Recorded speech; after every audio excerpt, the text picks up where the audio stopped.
بسم اللہ الرحمن الرحیم۔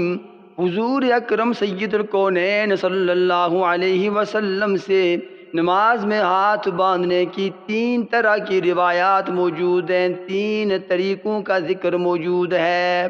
پہلا طریقہ، دائیں کلائی کو بائیں کلائی پر رکھا جائے۔ دوسرا طریقہ، دائیں ہاتھ کی ہتھیلی کو بائیں ہاتھ کی ہتھیلی کی پشت پر رکھا جائے۔ اور تیسری روایت، دائیں ہاتھ سے بائیں ہاتھ کو پکڑا جائے۔ پہلے طریقے کی دلیل ہے، عن سہل بن سعد قال كان الناس يؤمرون ان يضع الرجل اليد اليمنى على ذراعه اليسرى في الصلاة۔ حضور اکرم علیہ الصلاۃ کے صحابہ فرماتے ہیں کہ ہم ایک دوسرے کو یہ کہا کرتے تھے کہ وہ نماز میں اپنی دائیں کلائی کو بائیں کلائی پر رکھا کریں۔ یہ کلائی کونی سے آگے ہاتھ کے ساتھ جو گٹ ہے اس کے پیچھے اس درمیانی حصہ کو کہتے ہیں۔ تو دوران نماز جو حضرات دائیں کلائی کو بائیں کلائی پر رکھتے ہیں یہ بھی درست عمل ہے اور حضور اکرم علیہ السلام کے عمل سے ثابت ہے۔ دوسرے طریقے کی دلیل کہ دائیں ہتھیلی کو بائیں ہتھیلی کی پشت پر رکھا جائے، عن عاصم بن کلیب قال فیہ ثم وضع یدہ الیمنى على ظہر کفہ الیسری والرسخ والساعد۔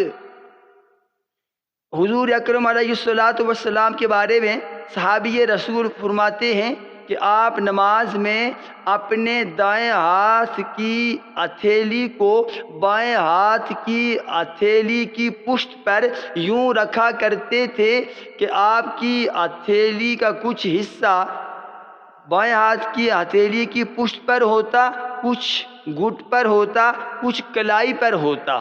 اور تیسرا طریقہ کہ دائیں ہاتھ سے بائیں ہاتھ کو پکڑا جائے، اس کی بھی روایت موجود ہے، یؤمنا فیأخذ شمالہ بیمینہ۔ کان رسول اللہ صلی اللہ علیہ وسلم یؤمنا فیأخذ شمالہ بیمینہ۔ سرور کائنات علیہ السلام صحابہ فرماتے ہیں کہ ہمیں نماز باجماعت پڑھایا کرتے تھے اور اپنے دائیں ہاتھ سے بائیں ہاتھ کو پکڑا کرتے تھے۔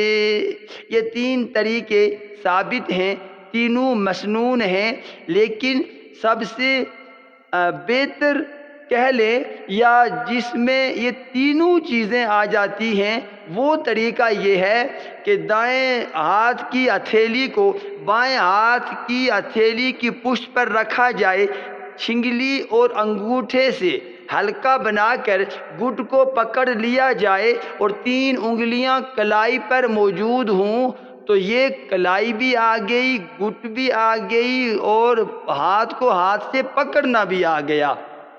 لہٰذا نماز میں اگر کوئی کلائی پر رکھتا ہے یا دائیں ہاتھ سے بائیں ہاتھ کو پکڑ کر نماز پڑھتا ہے یا دائیں ہاتھ کی ہتھیلی کو بائیں ہاتھ کی ہتھیلی کی پشت پر رکھ کر چھنگلی اور انگوٹھے کا حلقہ بنا کر 3 انگلیاں کلائی پر رکھ کر زیر ناف کے بالکل ساتھ ہاتھ باندھ کر نماز پڑھتا ہے، ان تینوں کو حضرات کو درست کہنا چاہیے، کسی ایک کو بھی دوسرے پر تنقید نہیں کرنی چاہیے اور اس عمل کے نتیجے میں دوسرے کے عمل کو خلاف شریعت اور خلاف سنت نہ سمجھنا چاہیے نہ کہنا چاہیے۔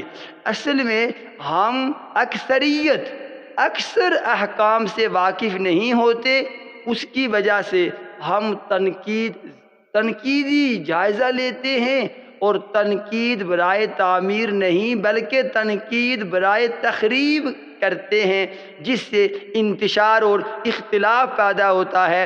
اللہ رب العالمین سے دعا ہے اللہ ہمیں دینی احکامات سیکھ کر اخلاص اور خلوص سے عمل کی اور پوری تہ تک جا کر حقائق معلوم کر کے ایک دائرے میں رہتے ہوئے اللہ عمل کی توفیق و ہمت عطا فرمائے۔ اللہ ہمارے ہر عمل کو سنت نبوی علیہ السلام کے ساتھ ہمیں اس کے مطابق انجام دینے کی اللہ توفیق عطا فرمائے۔ آمین ثم آمین، وآخر دعوانا ان الحمد للہ رب العالمین۔